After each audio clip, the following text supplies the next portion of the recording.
Hello students. आज हम 10th class की साइंस में हम उत्तल लेंस द्वारा प्रतिबिंब बनाना जो हम कल कर रहे थे उससे आगे बढ़ेंगे। तो हमने एक, दो और तीन तीन स्थितियां हमने पढ़ ली थी। अगर वस्तु हमारी अनंत पर है, 2f1 के पीछे है या हमारे 2f1 पर है, ये तीन स्थितियां हमने सीख ली थी। आज हमको और आगे की स्थितियां पढ़नी है कि वस्तु को हम कहां पे रख दें। अगर 2f1 पर 2f1 और f1 के बीच में अगर कहीं हम रख दें, तो यहां तक तो हम पढ़ चुके हैं। अगर f1 पर रखेंगे, हम 2f1 पर रखेंगे वस्तु को, तो प्रतिबिंब कहां पर बनता था? 2f2 पर बनता था। अब कहां पे रख रहे हैं? 2f1 और f1 के बीच में रख रहे हैं, ठीक है। तो प्रतिबिंब कहां पर बनेगा? 2f2 के पीछे की तरफ बनेगा, मतलब इससे भी आगे की तरफ चला जाएगा प्रतिबिंब, ठीक है। अच्छा, तो देखो कि अब हम वस्तु को हमने कहां पर रख दिया? इन दोनों के बीच में। तो एक किरण जाएगी इसके समांतर मुख्य अक्ष के, और एक को हम गुजारेंगे प्रकाश के केंद्र से होते हुए, ठीक है। तो ये अपवर्तन के बाद ये दोनों किरणें जिस बिंदु पर आके मिलेंगी वहां पे क्या बनेगा? प्रतिबिंब बनेगा, ठीक है। क्योंकि ये समांतर आ रही है इसलिए अपवर्तन के बाद फोकस से होकर गुजरेगी, और ये प्रकाशित केंद्र से होते हुए जा रही है इसलिए कोई भी विचलन नहीं होगा, ये सीधे निकल जाएगी। और ये दोनों किरणें कहां पे आके मिलेंगी? ये यहाँ पे आगे क्या कर रही हैं? मिल रही हैं, ठीक है। तो यहां से हम ऊपर की तरफ लाइन खींचेंगे तो ये हमारा क्या होगा? प्रतिबिंब होगा। ए बी का प्रतिबिंब ए डैश बी डैश बन जाएगा। स्थिति कहां पर होगी? 2f2 के पीछे। प्रकृति और आकार कैसे होंगे इसके?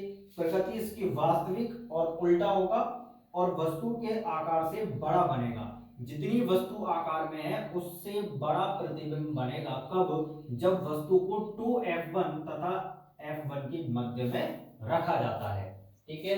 दूसरा केस हमारे पास में जो आज का यानी 5वें नंबर का जो पॉइंट है, ठीक है। चार तीन हम कल कर लिए थे, चौथा ये रहा, पांचवा ये रहा, कि जब वस्तु f1 पर स्थित हो। कहां पर? f1, ये f1 मान लो, ये f1 है पॉइंट।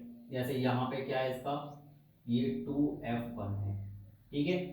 तो जब वस्तु को हमने कहां रख रखा था? अभी इस केस में बीच में। अब हमने कहां पे रख दिया? f1 पर रख दिया। जब f1 पर हम इसको रख देंगे तो क्या होगा कि एक किरण को हम गुजारेंगे इसके समांतर और एक को गुजारेंगे प्रकाशित केंद्र से होते हुए।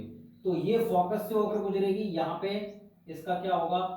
f2 यानी दूसरा वाला फोकस होगा, और ये गई लाइन ऐसे। जब हम प्रकाशित केंद्र से होकर गुजारेंगे तो ये लाइन जाएगी ऐसे। ये कहीं पर मिलेंगी नहीं, एक दूसरे के समांतर हो गई ये लाइनें। जब एक दूसरे के समांतर हो गई तो मिलेंगे, तो कहां पर जाकर मान लेंगे कि ये अनंत पर जाकर मिल रही हैं, ठीक है। तो इसको आप और लिख सकते हो डॉट डॉट डॉट करके, ठीक है। तो कहां पर जा रही है? ये अनंत पर जा रही है। तो इसलिए प्रतिबिंब की स्थिति भी कहां पर बनेगी? अनंत पर बनेगी। हमें नहीं पता कहां बनेगा प्रतिबिंब। तो प्रतिबिंब की प्रकृति एवं आकार, तो प्रतिबिंब की प्रकृति एवं आकार क्या होगा? वास्तविक होगा। जहां भी प्रतिबिंब बनेगा वहां वास्तविक प्रतिबिंब बनेगा, क्योंकि लेंस के अगर इधर जितनी प्रतिबिंब बनेंगे सारे वास्तविक बनेंगे, ठीक है। वास्तविक होगा, उल्टा होगा, और वस्तु के आकार से बहुत बड़ा होगा, ठीक है। क्योंकि अनंत पर जाके प्रतिबिंब बनेगा तो जितना दूर जाता जाएगा वस्तु का प्रतिबिंब उतना ही बड़ा होता जाएगा, ठीक है। तो हम कहेंगे कि वस्तु के आकार से बहुत ही ज्यादा बड़ा बनेगा।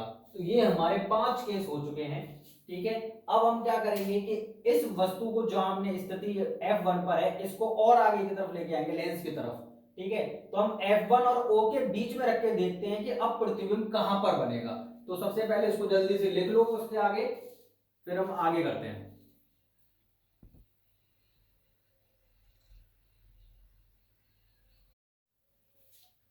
अब जरा हम ये लास्ट वाला देखते हैं कि ये केस क्या है। केस नंबर है इसका 6, और क्या है? जब वस्तु f1 तथा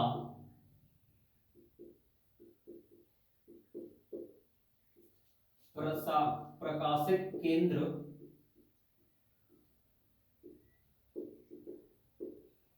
O के मध्य स्थित हो, ठीक है। तो उसका किरण आरेख बनेगा बेटा ये, इसको हम किरण आरेख बोलते हैं।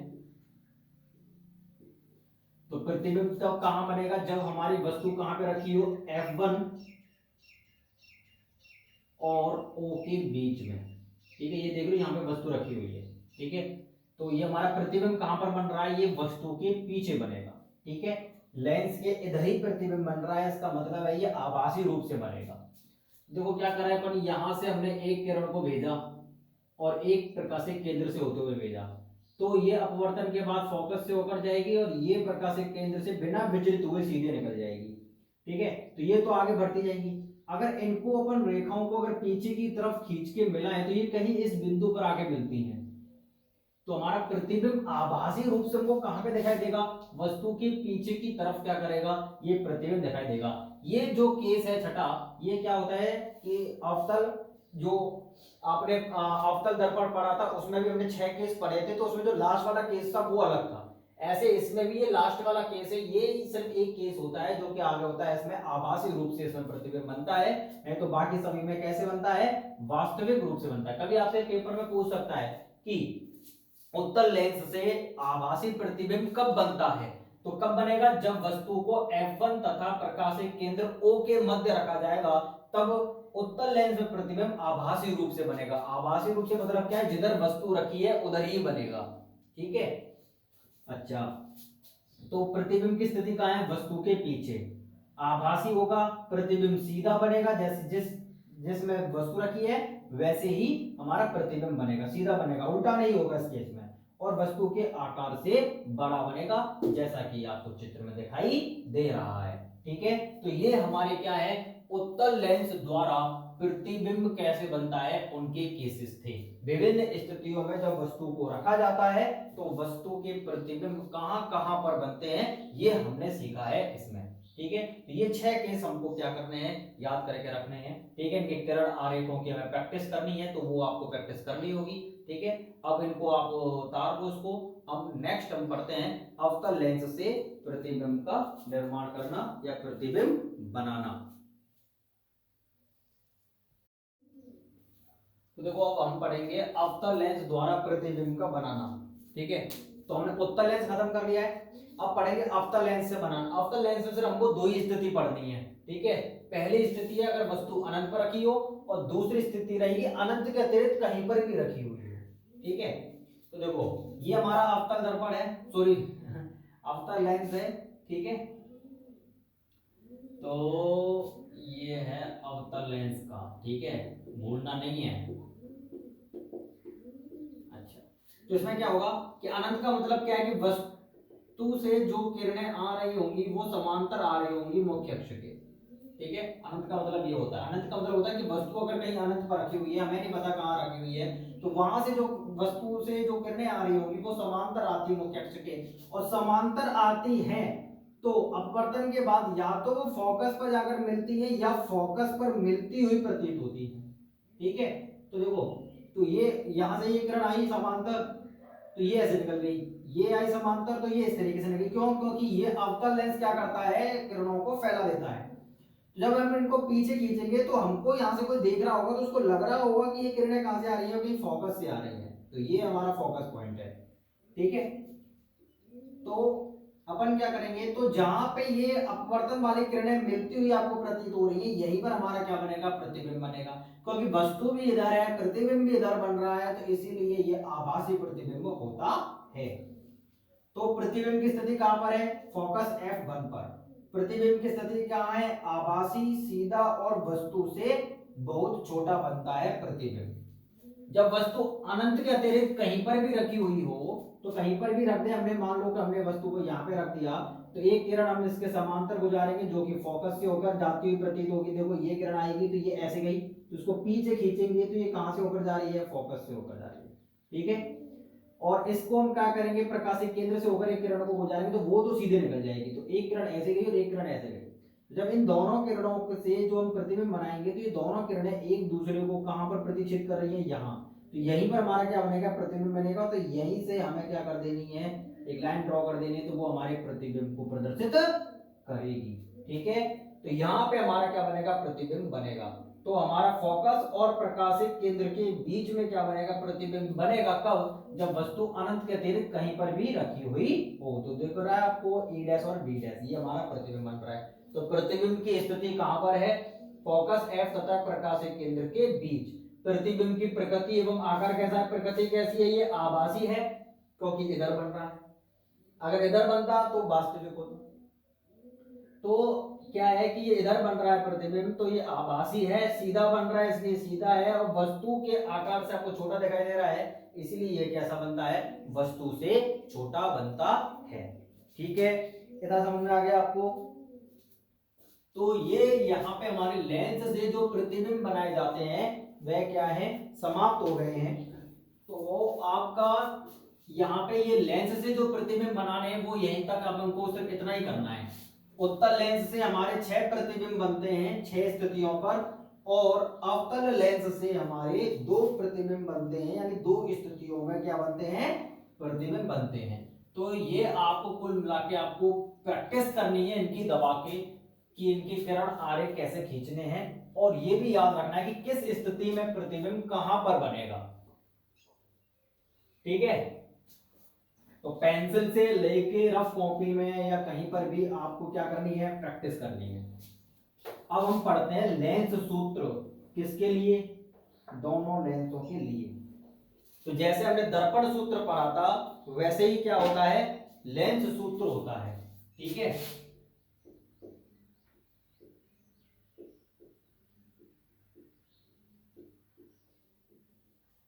ठीक है, तो ये क्या होता है, लेंस सूत्र क्या होता है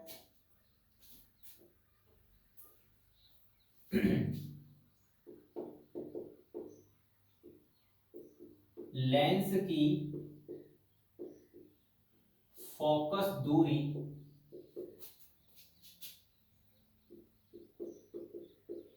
लेंस से बने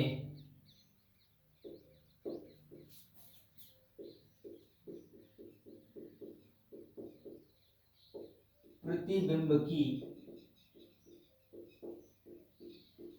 लेंस से दूरी, क्या मानते हैं प्रतिबिंब की दूरी, v। ठीक है, तथा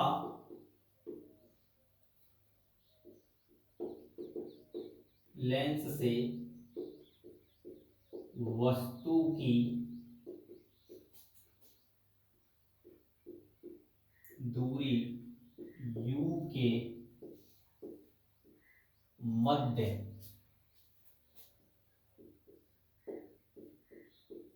बने संबंध को क्या कहते हैं, लेंस सूत्र कहते हैं।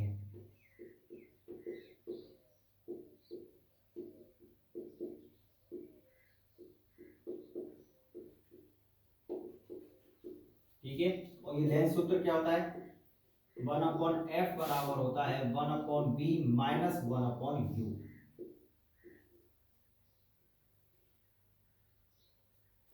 ठीक है, यहां पे आगे भी लिख सकते हो, जो कि निम्न प्रकार है।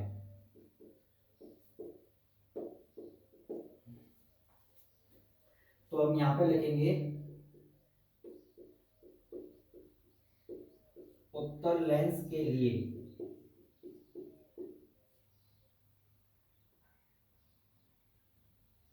ठीक है, तो जो हमारा उत्तल लेंस होगा, तो उत्तल लेंस के लिए हमको फोकस पॉइंट लेना है दूसरी तरफ, तो जो हमारा f आएगा वह भी हमारा पॉजिटिव आएगा। जो v बनेगा अवतल दर्पण, सॉरी उत्तल लेंस में जो प्रतिबिंब बनता है वह दूसरी तरफ बनता है, तो इसलिए ये भी दूरी हमारी किस में रहेगी, पॉजिटिव में। जो u होता है वो बाईं तरफ होता है, इसलिए ये किस में रहेगा, नेगेटिव में। ठीक है, और अवतल लेंस के लिए क्या होगा,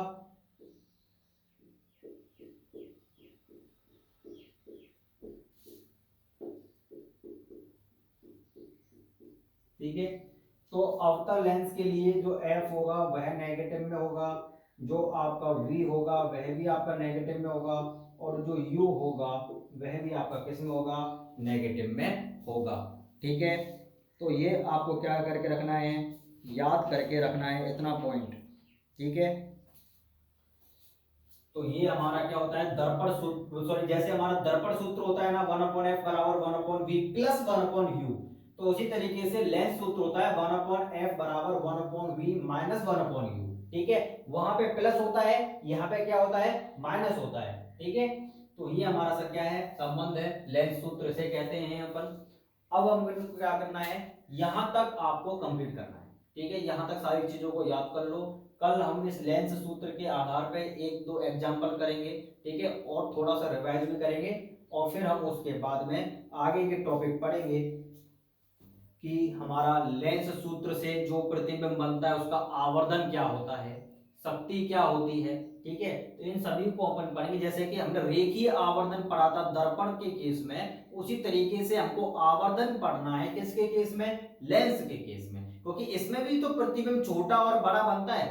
तो आवर्धन का मतलब क्या है, वस्तु के प्रतिबिंब को बड़ा कर देना, आवर्धन कर देना। ठीक है, तो कितना होगा हमारा एम की वैल्यू, वो हम लेंस के लिए कल देखेंगे। ठीक है, आज आप यहां तक करिए।